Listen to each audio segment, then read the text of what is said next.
A veces tenemos una colección de datos y nos puede interesar recorrer los elementos de la colección.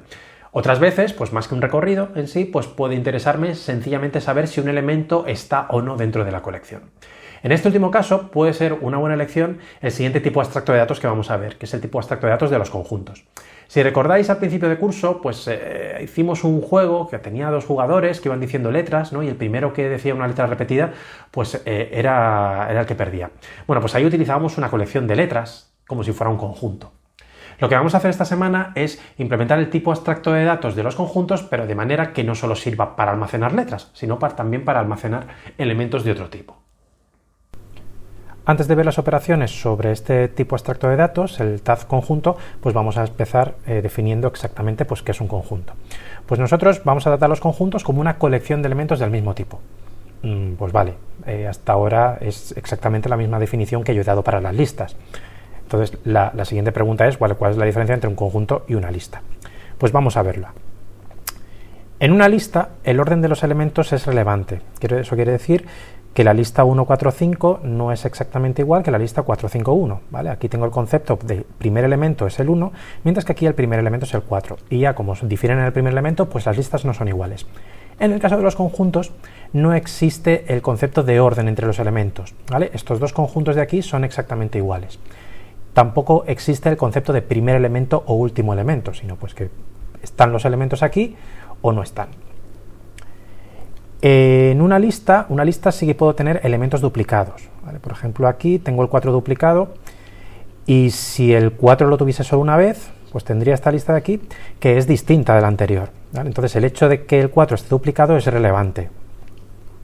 Sin embargo, en un conjunto la existencia de duplicados es irrelevante, es decir, si yo tengo conjunto 145 y hago la unión con el 4, pues el resultado es exactamente el mismo conjunto de antes.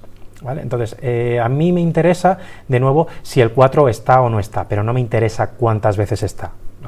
O está, y entonces pues está una vez, o no está. Nosotros en esta semana vamos a ver varias formas de implementar un conjunto, pero es importante distinguir lo que es la implementación del modelo. Cuando el conjunto ya lo tengamos implementado y ya solo tengamos que utilizarlo desde fuera, es decir, pues hayamos implementado una clase set, pues nosotros pensamos en esa clase set en términos del modelo de un conjunto, ¿vale? Eso pasa también con cualquier otro tipo abstracto de datos, ¿no? Desde fuera siempre tenemos que pensar en el modelo y luego ya desde dentro pues ya pensar si ese modelo está implementado pues mediante un array, mediante una lista enlazada o lo que sea. Bueno, pues nosotros, en el caso de los conjuntos, vistos desde fuera, un conjunto, ¿qué es lo que representa? ¿O qué entidad matemática representa? Pues representa un conjunto finito. Un conjunto finito, pues como los que habéis visto en la asignatura de matemática discreta o en cualquier otra asignatura de matemáticas, ¿vale?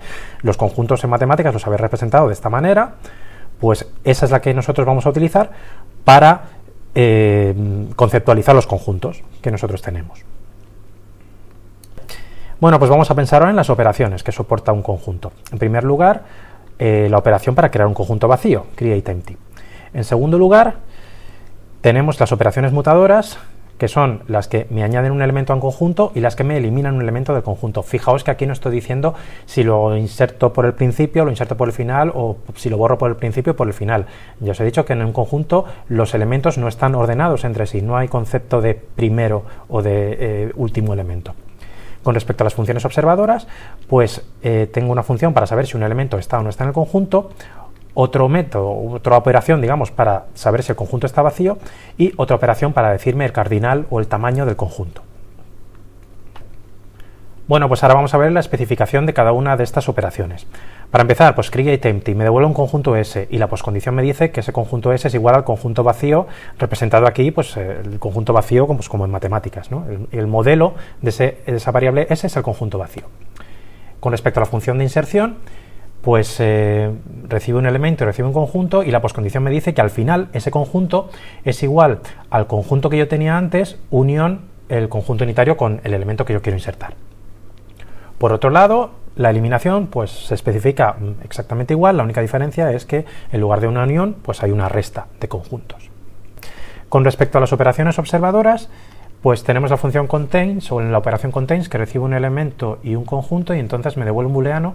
El booleano es true si y solo si el elemento se encuentra en el conjunto que yo he pasado como parámetro. Con respecto a la función empty, pues recibe un conjunto y me devuelve un booleano y el booleano vale true si solo si el conjunto es vacío. Y con respecto a la función size, me devuelve un número entero, que es n, y entonces la postcondición me dice que ese número entero es igual al cardinal del conjunto que se recibe como parámetro. Bueno, pues entonces si a mí me pidiesen implementar estas operaciones, pues entonces yo tendría que crear una clase set con sus constructoras y su destructor.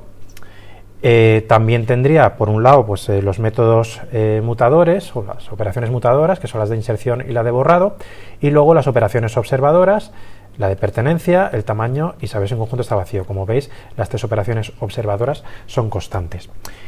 Esto en la parte de la interfaz, es decir, la parte pública. ¿Y qué pongo aquí yo en la parte privada? Pues bueno, pues depende de cómo implemente los conjuntos. Esta semana, como ya os he dicho, vamos a ver dos tipos de implementaciones. La primera de ellas va a utilizar el tipo extracto de datos lista, que ya hemos visto a lo largo de este curso, y en otra de las implementaciones pues vamos a utilizar lo que se llaman los árboles binarios de búsqueda, que es una clase especial de árboles binarios que vamos a ver también esta semana.